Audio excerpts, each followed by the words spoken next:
ကြားရနော် okay ဟုတ်ပြီအဲ့တော့ main ကတော့ခုနလိုပဲကိုတို့တကယ်ဒီ video လောက်တာ petition နဲ့ပတ်သက်ပြီးတော့စိုးရိမ်မှုတွေရှိနေတယ်ဆိုလို့ပေါ့နော်ဒါလေးတွေ့ရတဲ့အတွက်ကိုတို့ဒါဒီစိုးရိမ်နေတဲ့လူတွေလည်းမစိုးရိမ်အောင်လို့ကိုတို့ဒါဒီ video လောက်တာပေါ့နော် main ကအဲ့တော့okay so go ahead petition အနေနဲ့ what do you want to say question ပထမဆုံးပြောချင်တာကကြတော့ဒီအတန်ဖိုင်တွေစထွက်လာတဲ့အချိန်မှာပေါ့နော်စချင်းထွက်လာတဲ့အတန်ဖိုင်ထဲမှာပါတဲ့အတန်ပေါ့နော်အခုမလုံနဲ့ဆိုတာပေါ့အဲ့ဒါကိုအများစုကထင်နေကြတာကြတော့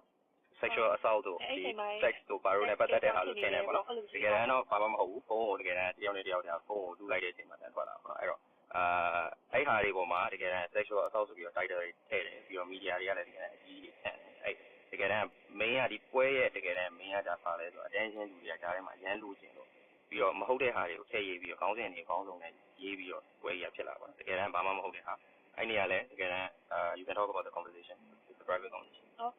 အဲ့ဒီကလည်းဟုတ်တယ် private conversation မှာကိုထင်လိုက်တာနဲ့ကိုကြားပြောတဲ့ conversation နဲ့ထင်လိုက်တာပေါ့နော်လို့ထင်ပြီးတော့စကားတွေကိုဟိုမစင်မချင်ထင်တာတဲ့ပေါ့နော် private conversation ဆိုပြီးတော့ပြောတာပေါ့ private conversation ကိုနဲ့ကိုကြားပြောတာဆိုပြီးတော့ကိုလည်းဟိုအကုန်လုံးထွက်သမျှတွေမစင်မချင်ပြောလိုက်မိတာပေါ့ထင်တာလားပါလေတကယ်တမ်းထင်တာလား private conversation ဆိုပြီးတော့နင်းကိုပြောတာလားအဲ့ဒါကို clarify လုပ် private လို့ပြောတယ်ဟို live ဆိုနေတဲ့အချိန်ကိုကြားမှာဆိုရင်လေပြောတော့မှဟိုတဲ့မကြားရဘူးတဲ့အဝေးမှာလာပြောတာတဲ့ဆိုတော့ okay ဆိုပြီးတော့ကိုလည်းဟိုထွက်သမျှတွေအကုန်လုံးအတွင်းတွေရောအစုံပဲပြောလိုက်မိတာပေါ့နော်ဒါပေမဲ့တော့မှ public ကြီးမှာတင်ခံရတာဖြစ်နေတာဆိုတော့မနိုင်ပြောရင်ရှက်တယ်ပေါ့နော်မင်းကတော့တကယ်ခုနပြောချင်တာကတော့အခုနလိုပဲဒီထဲမှာပေါ့နော် almost rape တို့ဒီပြောခဲ့တဲ့ဟာတွေကလည်းခုနလိုပဲအခုဒါမျိုးကြီးကောင်းလည်းမဟုတ်ဘူးဒါမျိုးလုပ်တဲ့ဟာလည်းမဟုတ်ဘူး तू ကအခုနဲ့ရန်ဖြစ်ပြီးတော့ तू ကအဲ့မှာ emotion လာပါလား emotional ဖြစ်ပြီးတော့ तू ဒါတွေကိုပြောပြတယ်ပါဒါပေမဲ့ခုနလိုပဲကို clarify တက်လို့ချင်တယ်ကိုနဲ့သူနဲ့ကြာမှာပါ sexual assault မှလည်းမရှိသလိုပါ raping မှလည်းမရှိဘူးအဲ့ allegation တွေဒီဟိုမှာဟို hotel ထဲမှာထည့်ပြီးပိန်းကျုံတာပိန်းဗါလဲပိတ်ပြီးတော့ဟိုအဲ့တော့မှကျင့်နေတာတို့ဘာလို့ပေါ့နော်အဲ့ဒါကြီးဆိုတာလုံးဝမဟုတ်ပါဘူးဘယ်လိုလုပ်ဖြစ်နိုင်မှာလေးချောက်လို့ hotel မှာဘလို့ရတကယ်တမ်းကိုလည်းအဲ့လိုမျိုးကောင်းမဟုတ်ပြီးတော့ main ကလေးတယောက်ကိုရဖို့အတွက်အဲ့တော့မှကျင့်ရမယ်ကောအိန္ဒိယပြန်ဖို့စာဟိုမပြန်နဲ့ဆိုပြီးတော့အဲ့ပေါ့အဲ့ဒါတော့တကယ်တမ်းတော့ ticket ပြောင်းတာတို့ဘာတို့အဲ့ဒါတွေကအဲ့အသေးမွားလေးတွေအကြီးတွေတကယ်တမ်းဘာမှမဟုတ်ဘူးစကလုံးတွေကအကြီးတွေဖြစ်နေတကယ်တမ်းဘာမှမဟုတ်တဲ့ဟာတွေနဲ့အဲ့တော့နောက်တစ်ခုကလည်းခုနလိုပဲသူကလည်းဒါ emotional ဖြစ်တဲ့အချိန်တိုင်းအဲ့လိုမျိုးစကားတွေအဲ့လိုတွေထွက်တဲ့အချိန်မှာဟို private ဆိုပြီးတော့ပြောတယ်ပြီးရင်ချက်ပြီးတော့ပြင်တယ်ပေါ့နော်ပြီးတော့ဒါလည်းသိတဲ့အတိုင်းပဲ erosion ဆိုတဲ့ကောင်အခုကြောင်ပဲပြောနေတယ်သူကတကယ်တမ်းဟို attention လိုချင်လို့လားမလားမသိဘူးသူ့ဘဝသူ့ဘဝအကိုပဲတကယ်တမ်းမင်းကအဲ့တော့အဲ့ဒါပေါ်မှာမူတည်ပြီးတော့အဲ့မှာပြဿနာတွေဖြစ်သွားတာပေါ့နော်အဲ့တော့ကျန်တာပါရှိသေးတယ်သူ clarify လုပ်ပေါ့ anything ဟောလေကျောင်းဟိုစပြီးရင်းနှီးရောကစရင်းနှီးတာဒီအကိုတို့လုပ်တဲ့ဟာတကယ်တမ်းတော့ပထမဆုံးစသိရတော့ခုနလိုပဲကျောင်း project ကိုလုပ်ဖို့အတွက်အဲ့မှာတကယ်တမ်းဒီကျောင်း project အဲ့မှာရင်းနှီးမှုဖြစ်ပြီးတော့မှဒီအကိုတို့ဒီ video တွေရိုက်ဖြစ်တယ်ပေါ့နော်လူတွေရမ်းပြောနေကြတယ်လို့မလေးရှားကိုရင်ထဲကအချိန်ခါလာဘူးတာလဲလာဘူးလားဆိုတာလည်းမဟုတ်ဘူးပေါ့နော်ခုနဲ့မှ2ချိန်မြောက်ပဲရှိသေးတာပေါ့နောက်ပြီးတော့အကိုနဲ့ကလည်းဒီကျောင်းချော်ရရေးကိုအတွက်လာရင်းနဲ့မှစုံတာပေါ့နော်စုံပြီးတော့မှရင်းနှီးသွားတယ်ရင်းနှီးပြီးတော့ relationship ဖြစ်သွားတယ်အဲ့ကနေစပြီးတော့ဒီခုနလိုပဲအဲ့မှာလည်းသူအဲ့လိုမျိုးပေါ့အဲ့အပေါ်မှာမူတည်ပြီးစိတ်ဆိုးပြီးတော့တချို့ဟာတွေမှာပြောပြတာတော့ပါတော့တကယ်တမ်းဘာမှမဟုတ်တဲ့အသေးမွားလေးကတာကြီးဖြစ်သွားတာပေါ့နော်အဲ့တော့အဲ့ဒါလေးကိုလည်းထပ်ပြီး clarify လုပ်ချင်ပါတယ